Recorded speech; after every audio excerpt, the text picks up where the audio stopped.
Hey there, YouTube. I'm Jack, and this is Raw Tropical Living. Thanks for joining me today. Hope everybody is having a nice week. I'm coming to you on a hump day, the day before Thanksgiving here in the States, and the area I'm in is already in holiday mode. It feels like full-on holidays here, so I'm just kind of chilling myself. Just got back from a walk a little while ago. So today I'm going to get away from food again and just warning ahead of time, I'm just going to ramble and babble a little bit. So stay at your, you've been warned.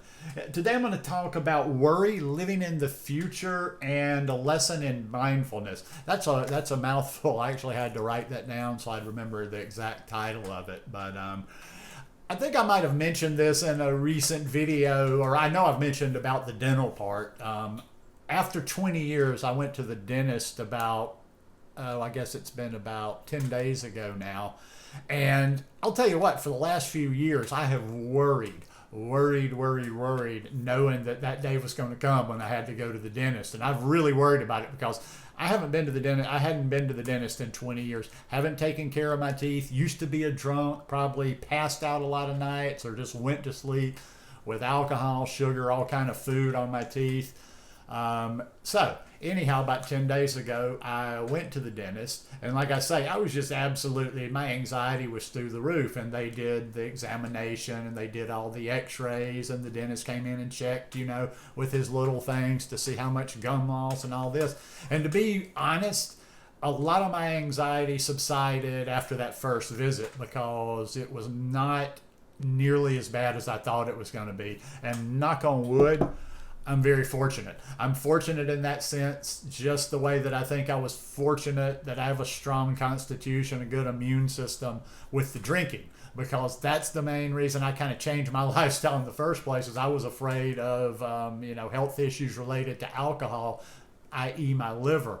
And I really haven't had any of those. So I've been very lucky with some of the bad shit I've done in my past that it hasn't come back to haunt me. So anyhow, big picture wasn't near as bad as I thought it was going to be. But there's a few things I need to do to get my teeth in a certain shape to where I can just hopefully keep them for the rest of my life. So yesterday I had what they were telling me was going to be this, I remember the word scraping being in there and going really deep and getting down there and getting all that plaque off. And just the way that I don't know if it was the way they presented. They were not like they were very nice people. I liked the place where I went, but they, just the way, like I say, I went away thinking that this was going to be an excruciating thing, that, it was going to be very sensitive. And I just went in there, worried about it.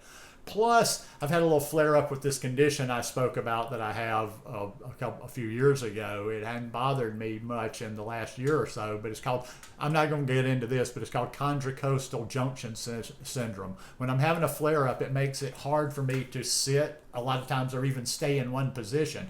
So I was worrying about the pain of this procedure, partly, but then what started taking over my worry was, am I going to be able to sit still through this? Am I going to be fidgeting the whole time? And well, luckily I knew that might help relax me. I got gas for this, and let me tell you something, if they ever give you the option of taking gas, take that gas, because it was very relaxing. They put a little tube in, they put the thing in my nose, and I just kind of relaxed and breathed that for an hour and a half. Bottom line, I don't even remember, this didn't even, the pain factor, the sensitivity factor, even the aftermath wasn't even that of what I remember a deep cleaning being. So point being about worry and living in the future is I had all that time worrying about something that didn't come to be. I was worried about all this pain. I was worried about all these procedures, and they never happened. And that's what happens when we worry obsessively and we're living in the past, and our mind starts going to that place of all the things that can happen. The one thing that we do is we usually imagine it. We almost always imagine it worse than it's going to be. Usually most things that we imagine to be terrible, we get there, we get through them, and we look back and we're like, well, that just wasn't as bad as I thought it was going to be. And even if it is bad, we still have that bad experience. It doesn't that worry we had for, for me for 10 days, whatever, the worry we had before it doesn't help it. And you've also had not damage to yourself, but you've also had this angst, this worry, this heavy thing on yourself for 10 days, 2 weeks, however long you've been worrying about the thing. So, living in the present. Mindfulness. That's why everything goes back to mindfulness lessons for me. It's like living in the here and the now. It's be here now. And that's some of the things that just the simple little words, a lot of times when I'm doing meditation, or even sometimes when I'm just practicing mindfulness out and about, I'm thinking in and out with my breath. But you can also, as you're breathing in, you can think here, and as you're breathing out now, and just staying in the present. Now, as I'm saying this, it's easier said than done. When we have something that's going to happen that might be unpleasant or something that we dread, we're not robots. We can't just get it out of our mind. But there are lots of little tips and tricks that we can do to help ourselves. And it wasn't that bad last week. I'll tell you, I'm 5 months I'm back into daily meditation practice. And it's been going deeper and deeper recently, like I say, but dealing with things like that, because all last week, every time my mind started going to that place worrying about it, I would come back to that place of mindfulness. I would focus, on my breathing during my meditation time, but I also use that same principle a lot just out and about during the day when I would worry. Like I might be out for a walk like I was just a little while ago, and if I worried, I would actually just stop where I was and just take a few grounding breaths. Like I'd look at the blue sky out there. I would look where I was walking. I'd be thankful for things around me, and that would kind of put things back in perspective for me. So anyway, I'm going to share a couple of little readings here with you that have a little bit to do with mindfulness. And just that kind of brings the point home a little bit better. This is an interesting story. I wanted to find this and just share it. I've got two short little pieces to read to you. This is something that just shows you about being in the present. The tiger and the strawberry, and it's an old Zen koan. Once upon a time, as a man was walking through a forest, he saw a tiger peering out at him from the underbrush. As the man turned to run, he heard the tiger spring after him to give chase. Barely ahead of the tiger, running for his life, our hero came to the edge of a steep cliff. Clinging onto a strong vine, the man climbed over the cliff edge just as the tiger was about to pounce. Hanging over the side of the cliff, with the hungry tiger pacing above him, the man looked down and was dismayed to see another tiger stalking the ravine far below. Just then, a tiny mouse darted out from a crack in the cliff face above him and began to gnaw at the vine. At that precise moment, the man noticed a patch of wild strawberries growing from a clump of earth near where he dangled. Reaching out, he plucked one. It was plump and perfectly ripe, warmed by the sunshine. He popped the strawberry into his mouth. It was perfectly delicious. The end. Now, most of us don't like this story. Indeed, even devout students of Zen Buddhism struggle with this teaching and its meaning. Most particularly in societies heavily influenced by Hollywood, modern tastes generally run more toward the happy ending. We want the mouse to speak, perhaps offer to save the man in some magical bargain.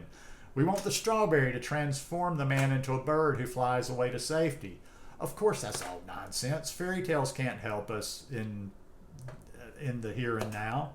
But most of all, we just can't stand the ending of the tiger and the strawberry. The most burning question is left unanswered, dangling. What happens to the man? Except we already know what happens to the man. Of course we do. He dies. That he dies relishing his last moments on earth is one of the possible morals of the story, if indeed Zen Buddhist codes can be said to have anything as straightforward or unambiguous.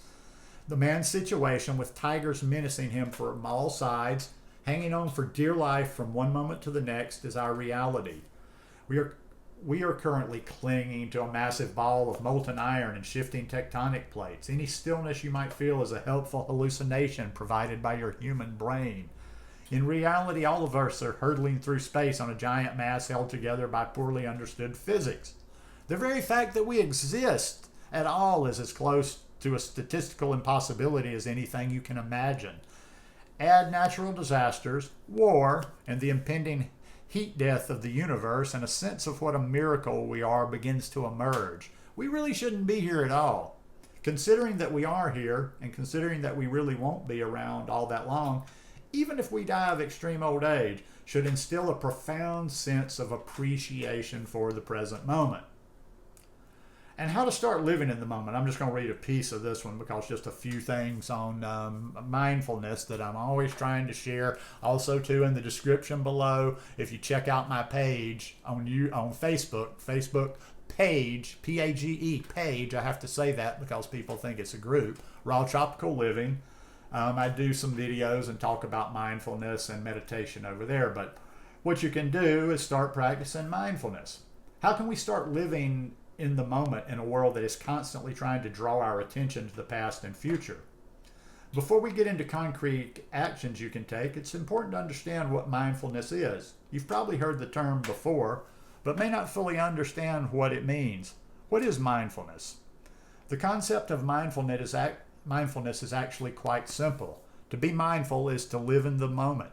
When you are mindful, your attention is focused on what is happening in the present moment, and you are fully in touch with reality. You are aware of what is happening in your body, mind, emotions, and the world around you. This is different than thinking about these things. To develop greater understanding, you don't have to think about them so much, but rather just observe them. This may be counterintuitive to many people, especially intellectuals, because they're so used to using logic to develop greater understanding. With mindfulness, we calm our mind and emotions so we can see clearer. Then much of our understanding will come from simple observation. When we develop mindfulness, we literally expand our awareness. To develop mindfulness, we need to train ourselves to observe things more objectively, that is, without our emotions or preconceived ideas influencing our views. If you're ready to live a better life, read on for some mindfulness practices that you can incorporate into your daily routine to help you live in the moment. And just some of those are mindfulness meditation. Mindfulness meditation is the mainstay of developing mindfulness and living in the moment.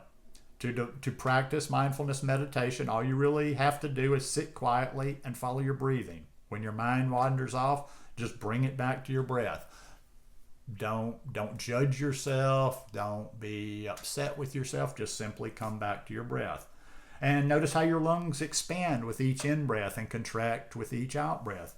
Let your breathing become relaxed and natural. And you don't have to do it perfectly. The idea is to start spending time away from the constant sensory stimulation of all your activities and just allow it to settle down naturally. Start with about 5 to 10 minutes per day and work your way up to about 20 minutes or longer. Mindful breathing.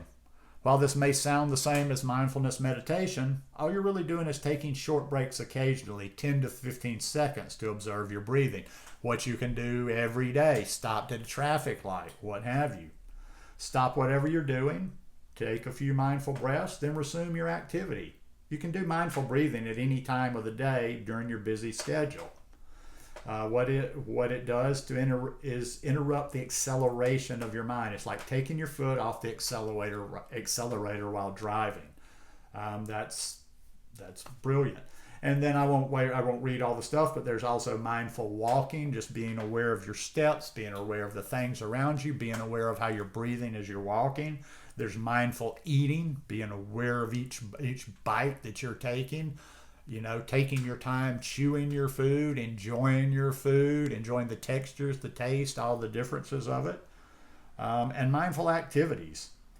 So, like I say, just living in the future, as my mom used to say, living in the future is just borrowing trouble, and we don't need to borrow trouble. There's enough of trouble out there anyway. So, anyhow, hope you enjoyed this little talk today. Just a little something during the holiday week.